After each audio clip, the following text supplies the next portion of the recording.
Royal Ascot coverage for the weekend watch continues then on to the final day. I've got Andrew Mount and Daryl Carter beside me as always, kindly sponsored by SBK. And with the unpredictable weather we've got, we were forecast rain at the time of recording, really. They've not had very much yet, so we're still waiting on that. We've had a few crazy results already, haven't we? Big priced horses. We've also had a bit of drama. I think yesterday, me and Daryl both quite fancied Stunning Beauty. That was really disappointing. They're still looking into that. Just wanted to let you have a quick word on that, really, Daryl, because obviously I've ridden. I know how it works. I've told people a few times on racing channels. So, you have your starter. They have a few different, shouts, one of which is for blindfolds to be taken off.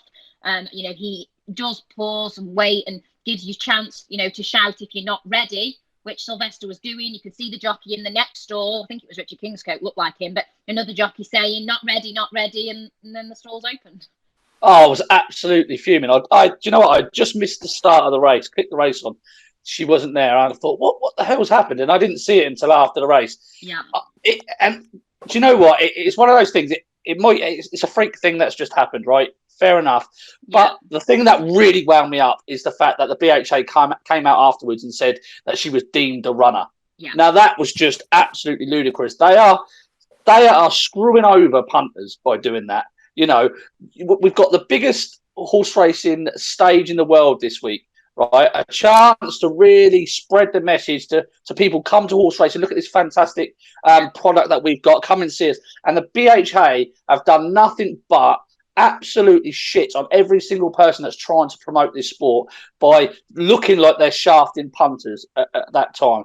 There's nothing untoward going on there. Let's use some common sense, and the fact that they've only deferred it until today because they want to get extra footage or whatever, it's no good to those that have been betting on course because they're not going to get their money back.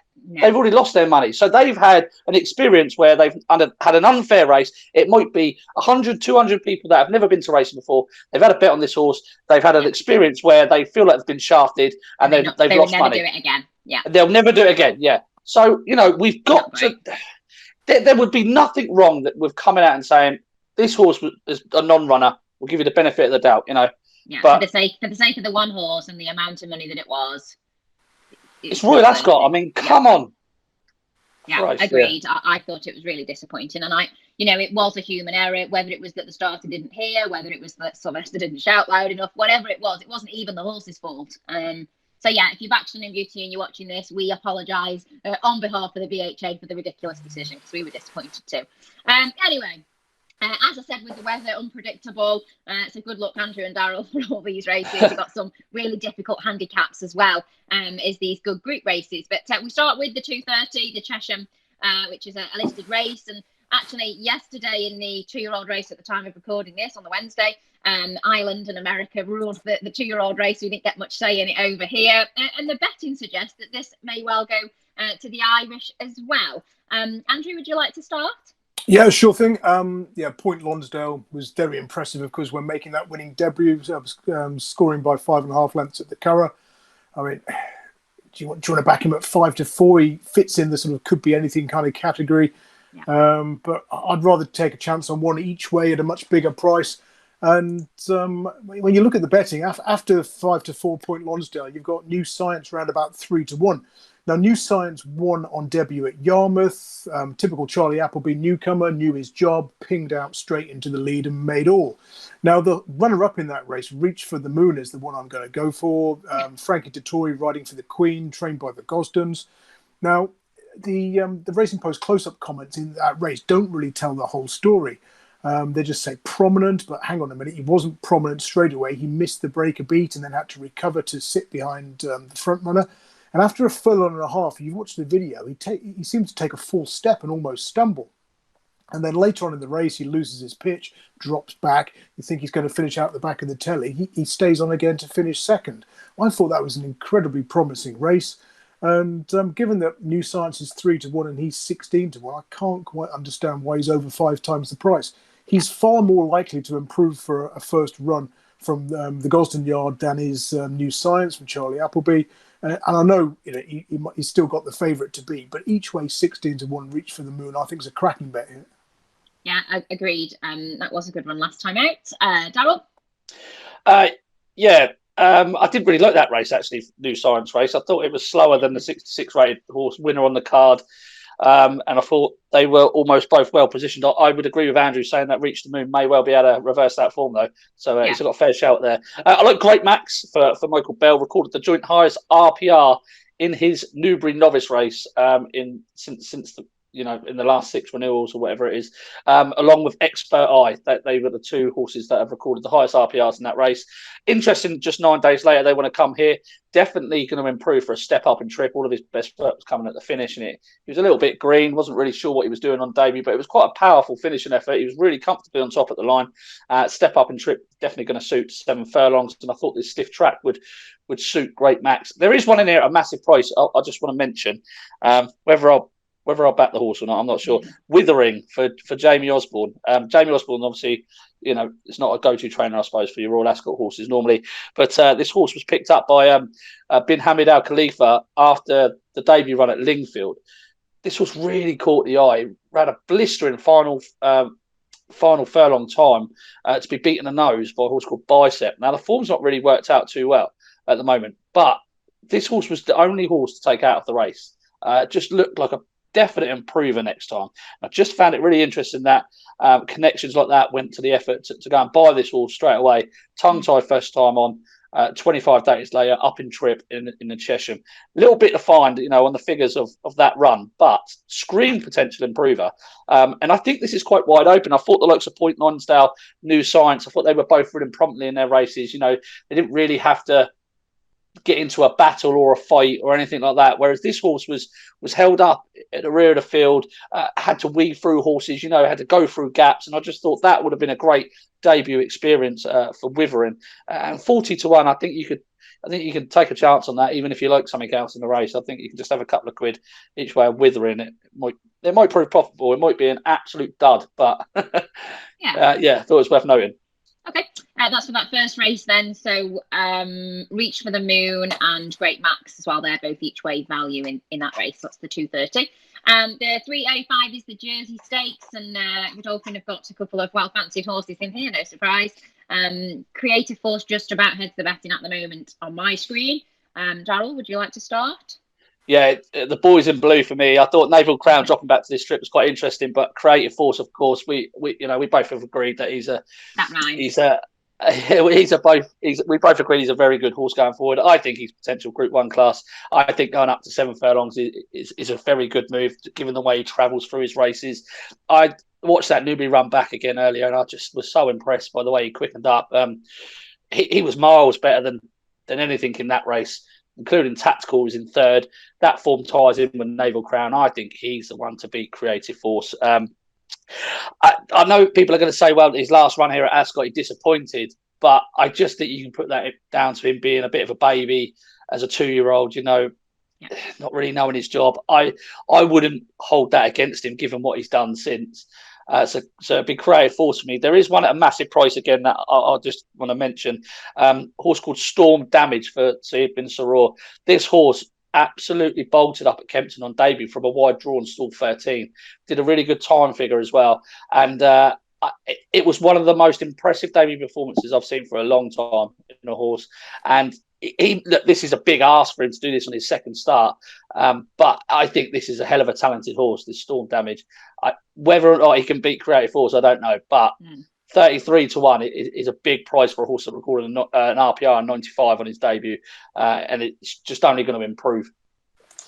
Yeah, I like Creative Force as well. And I thought when we've seen him winning like at Newmarket, he stayed really strongly, hasn't he, up that slight incline. And he's learned to settle now as well. When he last ran at Ascot, I thought he was too keen. He seems to have settled into his racing a lot more now. So obviously you'd want to go up in trip now that he's settled. So yeah, I like Creative Force. That isn't my bet in the race though. If I were to have one, which is a bit disappointing. Sorry, don't be mad with me. Fast Raaj, I thought was really interesting. The French horse who is an each way price, so that would be an each way kind of little bet for me. I thought really impressive when coming from last to first last time. Does have to carry a penalty, but I thought looked super smart and is the value in the race as much as I like Creative Force anyway. Andrew? I'm going to give you a scary stat now that's going to put you off your 2 picks, Leonna. Yeah. And your last time out winners in the Jersey. We haven't had one since 2008. Since then, 56 have tried and they've all failed. I'll get you a Roy So Castle. what's going to win then? I'll get you a Roy Castle T-shirt in that case. Well, horse, and again, most winners of this finished second, third, or fourth last time out. They ran well without winning, and were running over 6 furlongs or a mile, stepping up or stepping down in trip. I mean, those horses who finished second, third, or fourth in their latest run before in the Jersey, 37 of them had ran over 7 furlongs the Jersey trip, and they'd all got beat. So, look for those horses who didn't stay in the Guineas. So Naval Crown would certainly fit the bill.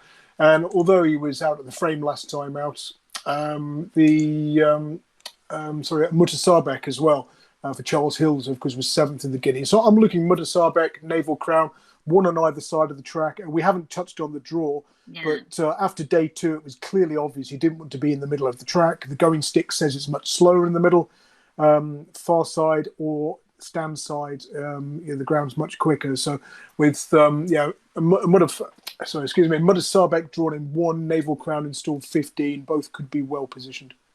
I'm trying to cover all bases.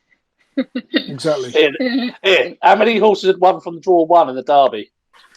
Not many. Well, yeah. It was 0, wasn't it? It was 0. Anyway, on to the next. The Hardwick is at 340. Love Ilaraab. Always have such a nice, reliable horse. Seems to just do enough. Really hoping he can show us what he's made of. He'll be held up and he'll come late. Still unexposed as well over a trip this far, but did enjoy it last time. So I really like Ilaraab in the Hardwick. Andrew, do you want to go first? Yeah, hard to put you off Ilaraab. 6 from 6 since his debut defeat. One of several you could fancy in the race. I'm slightly disappointed that Broome was coming here. I thought he'd go for the 10 furlong race, the Prince of Wales Stakes. He's had 6 runs in his career over 10 furlongs, 5 wins and a short head second. When he's raced over a mile and a half or further, he tends to come unstuck. So it's 7-2. I could quite happily take him on. Yeah. Hukum was the one I was looking at, who had excuses for that defeat to Ward Connig at Sandown when he raced well away from the favoured rail. And he bounced back with a win at Goodwood last time out. So I'd make him the pick in the race. And highest ground as well, given Sir Michael Stout's record in the race. Also ran in that Wald Connick race at Sandown. And again, that was a weird old race and a weird old meeting. If you weren't on the rail that day, you didn't have a prayer. Whether you were making the running, sitting in 4th place, 8th place, wherever, you had to stay on that rail for as long as humanly possible. Yep. And everything in that race that was off the rail has come out and done well since, like Thunderist, highest ground, and Hukum as well. So I thought that pair, Hukum and highest ground, might be the ones to go to war with here. Yeah, I think Hukum is currently about 5-1 at the time of recording, and highest ground, I think, is about 16-1, so a bit of value for highest ground. And Daryl? Yeah, I like Tiger Moth. I couldn't put you off Ilaraab, to be honest, but I could put you off Broome at the top of the market. I agree with Andrew. I don't think he stays this trip, and I think he's been well placed earlier in the season to pick up the races he has picked up.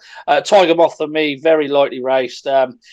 This horse was well beaten at the Curragh last time, but they eased him off because he was gargling. So I think you can just put a line through that run. To reach the level he's reached, just 6 runs, it's quite remarkable, I think. He was beaten in the Melbourne Cup over 2 miles by Twilight Payment from stall 22, which I thought was an excellent effort.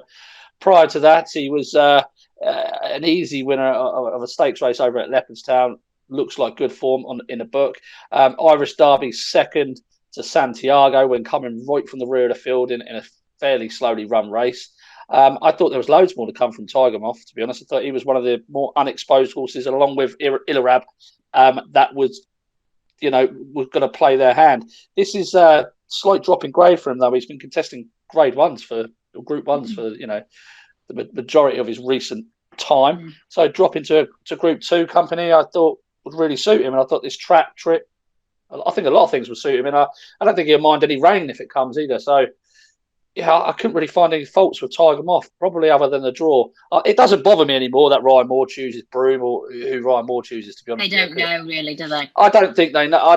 No. And I think, if anything, you get a better price when Ryan Moore doesn't choose the horse, because as soon as he's jocked up, you lose a little bit of value straight away. So, Tiger Moth for me, I thought would go really well in this.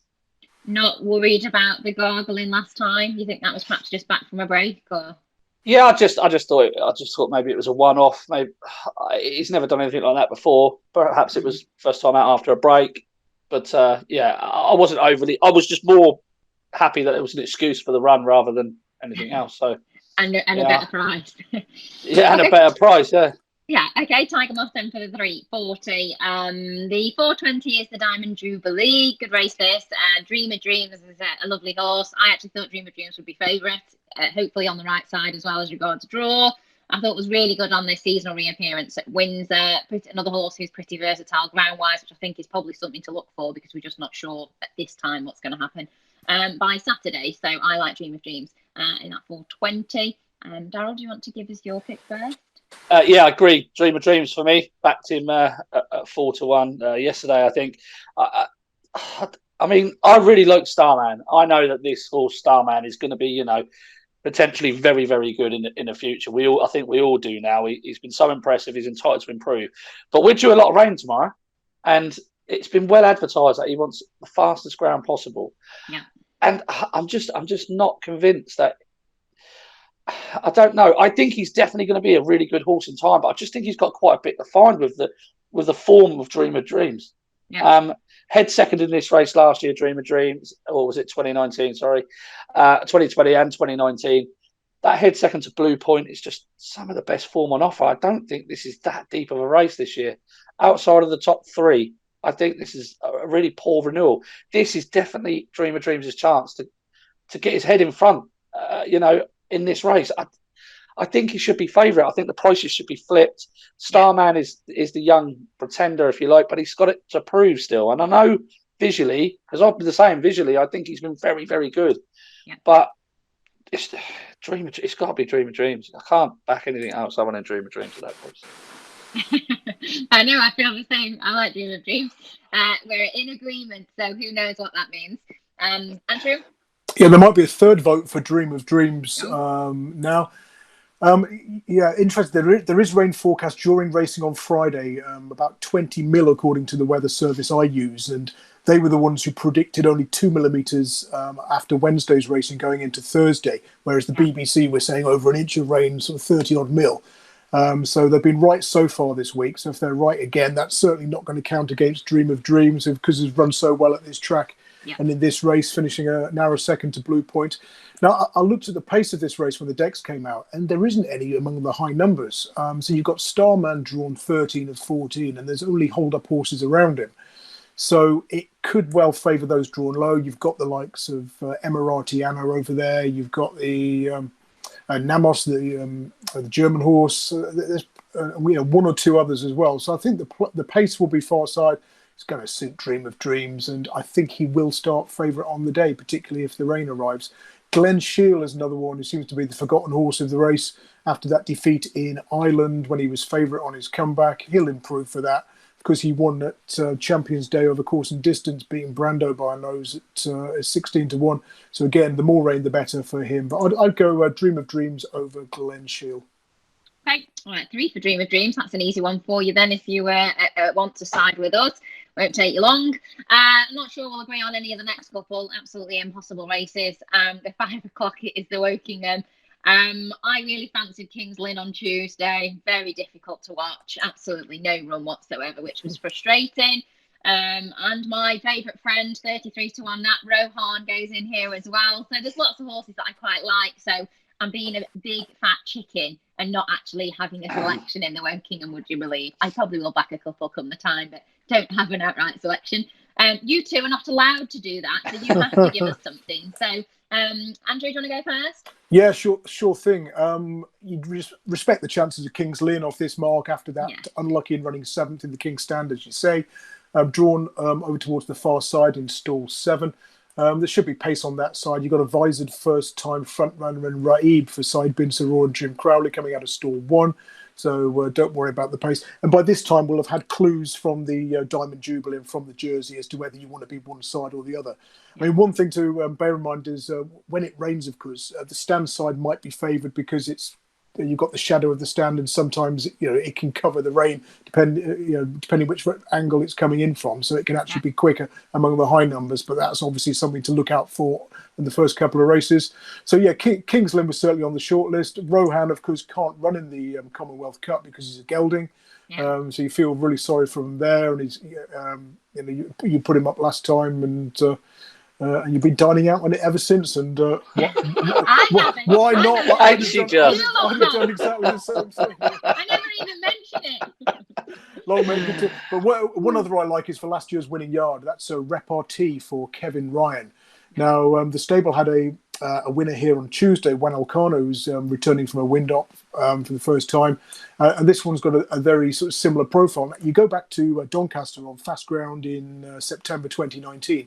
He's run second to King's Lynn in a field of 20 in a big sales race.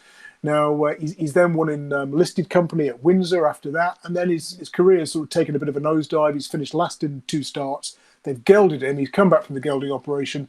And again, sort of run okay, but not brilliantly. Now they've tried the wind operation. So given how well Kevin Ryan runners do after the wind op, I was hoping that one might revitalise Repartee. And off a mark of 98 with that form tying in so well with the favourite, then he could be overpriced at 40 to 1. Stall 20, I'd rather be drawn a little higher or very low. But at that, nothing. You can't have everything right. It ticks in all the boxes when you're backing 40 to 1 shot. So yeah, Repartee for me over King's Lynn. Okay, yeah, as you say, big difference in price. Currently, Repartee is about 40 to 1, as Andrew said, and the favourite currently is King's Lynn, who is about 5 to 1, so a lot shorter. Daryl? I come down on 2 in this race. One of them, who I've already backed, is King's Lynn.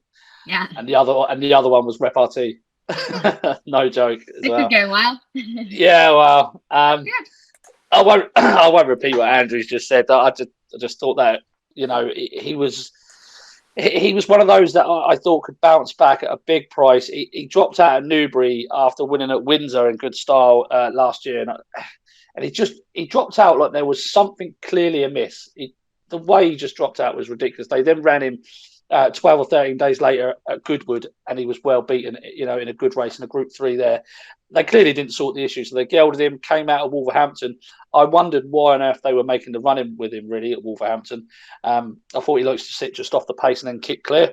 That just didn't really suit him for me, going around that sharp bend. And then Newmarket, I didn't think he handled the track. So I thought, after a wind surgery now, I thought he would have gone under the radar a little bit. He's been on my watch list. I would put you off a couple of quid on Repartee, but I do think the most likely winner is King's Lynn. I was, like you, Leonna, so frustrated with him. Not with him, just the way the race panned out. Yeah. He crossed the line for me, and just a visual interpretation just was that he doesn't even really look like he's had a race. Well, that'll be why they're going again, exactly, because it's like he's got nowhere near the bottom of him. He's technically £7 well in here, right, on the back of that run. But I'll tell you now, if he would have had a clear run there, he would have. I'm not saying he would have won, but he would have been in the first 3 of the King's Stand in a Group 1. He would be rated at least 112 or 113.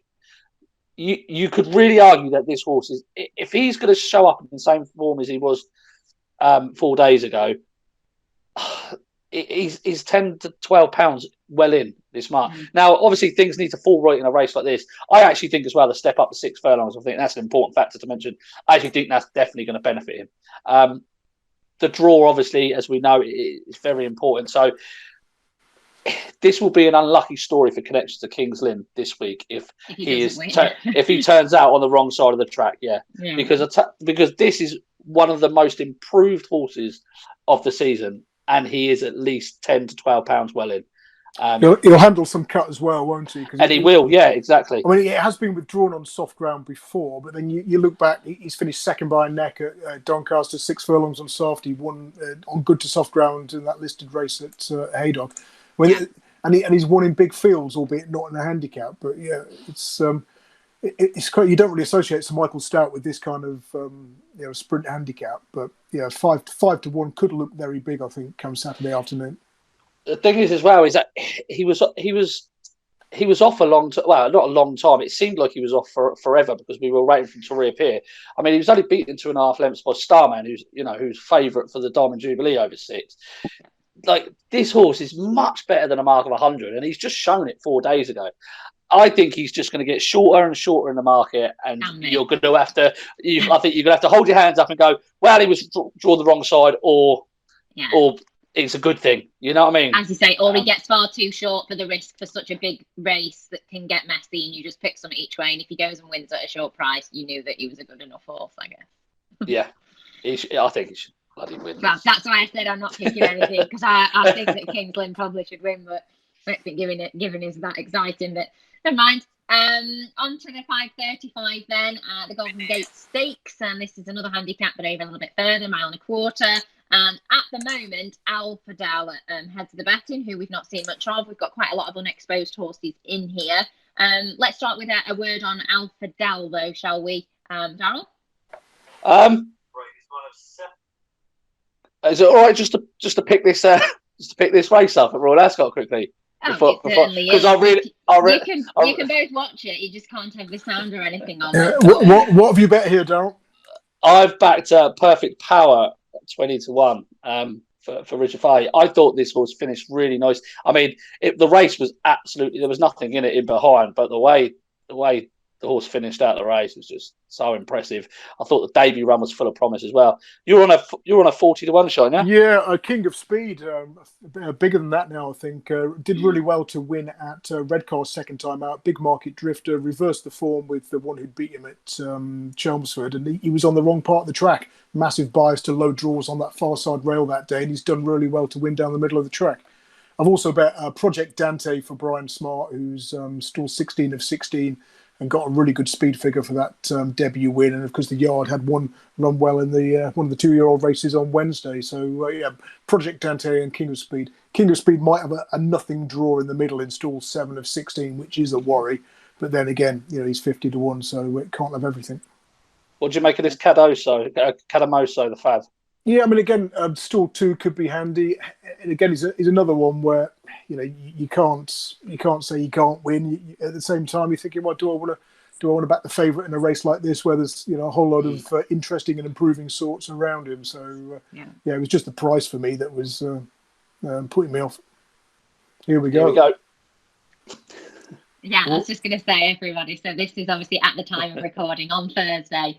It's 2:30, so we are just going to watch this first race and see if either of these pair can pay off their mortgage. Split into 2 groups with a smaller group on the far side, including mine, I think, King of Speed. Okay. Is it going to be far side or is it going to be near side? Daryl, you can have near side. I'll have far side. But who makes the coffees? I'd have any other horse. I'd have any other horse but mine at the moment. Well, look, see, this is what I thought. I thought we would get outpaced and then stay on strongly. Look, yellow jacket, this stand side. Go on, perfect. Is that Kunan? Go on, perfect. Here comes Project Dante. Come on, Project, up the rail. Come on, perfect. Go on, Project. Go on, perfect. Go on, perfect. Go on, perfect. Oh, what's that? Oh, who was that? Was that the far side? I don't know. I was drawn to the near side, Project Dante, who's traded at 1.25 in running and probably finished 4th. That's the favourite far side, I think, in Canoodled. No, is it? No, it's not. It's Go Bears Go. Go Bears Go. I think you've got it, Daryl. I'd say you almost certainly. Go on, 20-1 winner. Well done. You can lay 101 to what you like. You've got it. Well done. Brilliant. Yeah, near side. I thought the horse was going to be so outpaced early on, and it travelled quite nicely for a start, and then just the middle of that race just almost dropped out. And then there wasn't much in between the 2 sides, but looks Perfect Power stall 10, race near side. Project Dante stall 16, and then Go Bears Go from stall 5 on the far side. Nothing in the middle of the track at all. Yeah.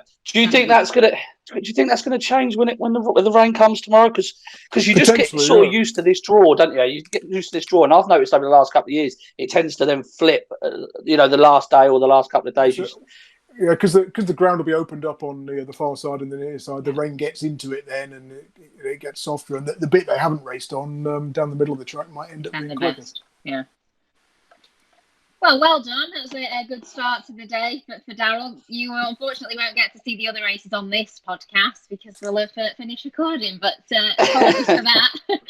Anyway, back to the 5:35 if Daryl can contain his excitement. And we will start with talking about Alfaadhel for Jim Crowley and Roger Marion, who currently heads the betting. Yeah, Varian got a 22% stroke rate in handicaps at Ascot. I thought that was quite notable. Yeah, Alfaadhel, I love him. I absolutely love him, Leonna. I think he is a gorgeous horse.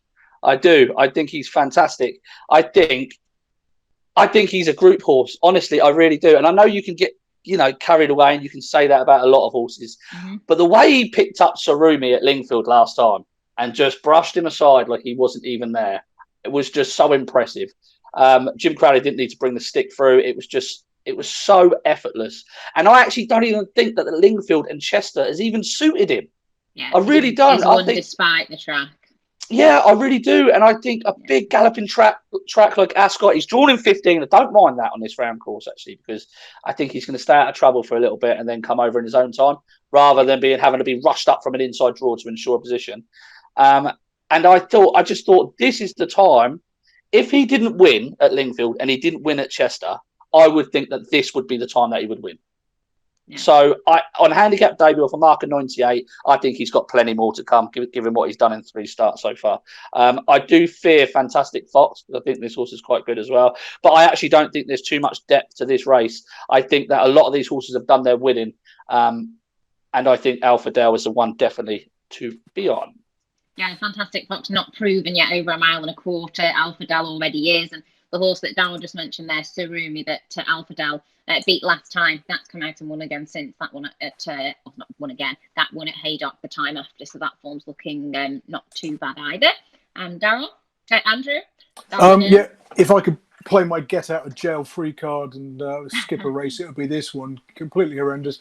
I mean, King Frankel was one Daryl was with last time at Epsom. Was ran an astonishing race to finish as close as he did. Yeah. Dettori on board, I thought he'd go well, but yeah, you could have 6 picks and still not get one in the first 3. So King Frankel is a tentative stab, but no strong opinion. Okay, that's absolutely fine. On to the Queen Alexandra Stakes then at 6:10. This is our last race of Royal Ascot, and I really like Falcon 8 in this, so I thought was really good when winning the Chester Cup. I thought it was quite a strong renewal then. I thought Frankie gave him a super ride. I know Daryl moans about Frankie not riding out for places. I completely agree. I do think, though, there'd be plenty of horses that don't gel with Frankie, and this horse really, really seemed to. So glad that he's on board again. I thought we should expect another really good run, and I think, and I'm sure both of you guys would agree, we talk about horses that are staying horses. You get staying horses that are slow, and you get staying horses that have actually got a good turn of foot in the closing stages, which plenty don't have because they're just slow. I actually think that this Falcon 8 has a real good turn of foot, which I really like. So looking forward to seeing how Falcon 8 gets on. That would be my pick in the 6:10. Daryl, from the start? Yeah, I agree with everything you've just said, to be honest. The only slight concern I've got about Falcon 8 is if the horse can back it up next time after coming from a break. First time out of Chester Cup, 314 days off. Ran a really good race at Leopardstown, 253 days off. Beating Mekong in a Sandown listed race after 50 days off. And was a head second or 3/4 length second to Twilight Payment again at Leopardstown off the back of a break. So I just wonder if it's fresh is the time to catch the horse or not. I wasn't really overly enthusiastic about this race, I've got to be honest with you. I think my Royal Ascot will definitely end after Alfaadhel's just absolutely hosed up. So I will leave this one alone. I do honestly think that Falcon 8 is probably the most likely winner. I think Barbados is not one to write off either, because that horse wasn't far behind Falcon 8 a couple of starts back and was just running under hands and heels. Yeah, I just worry that Barbados can't get his head in front. It's just frustrating. Horse rate 110, can't get his head in front for God knows how long. So, sorry, I just haven't got a really strong opinion. I don't want to babble on too much about it. All right, you can side with me with Falcon 8. We like Falcon 8. Andrew? Like Daryl, no real strong opinion. I thought Morando was quite interesting for Andrew Balding. They've won this. The odds won this twice in recent years, including with Cleonte a couple of years ago. And that one runs again, but it's 33-1 this time around. But certainly the step up in trip looks like it might suit this one.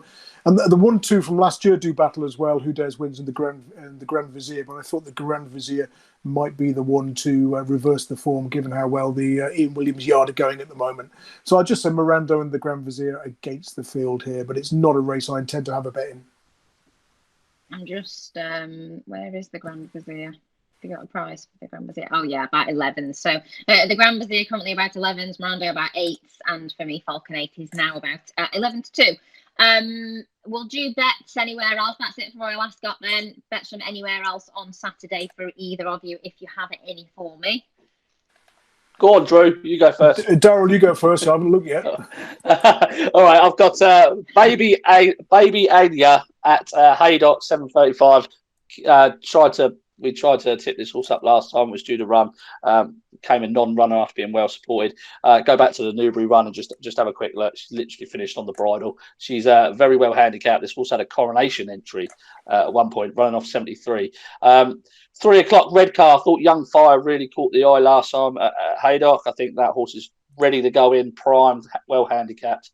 Thought Young Fire would go well. And then in the 8:50 at Lingfield, Canoodled, the horse I tipped up last time, was given an absolute mountain to do at Nottingham when it really just paid to be on the pace the whole day. This horse has been left on the same mark as 65. It was the only horse to run from out the pack, chase down the 50. I think it was 100 to 1 winner.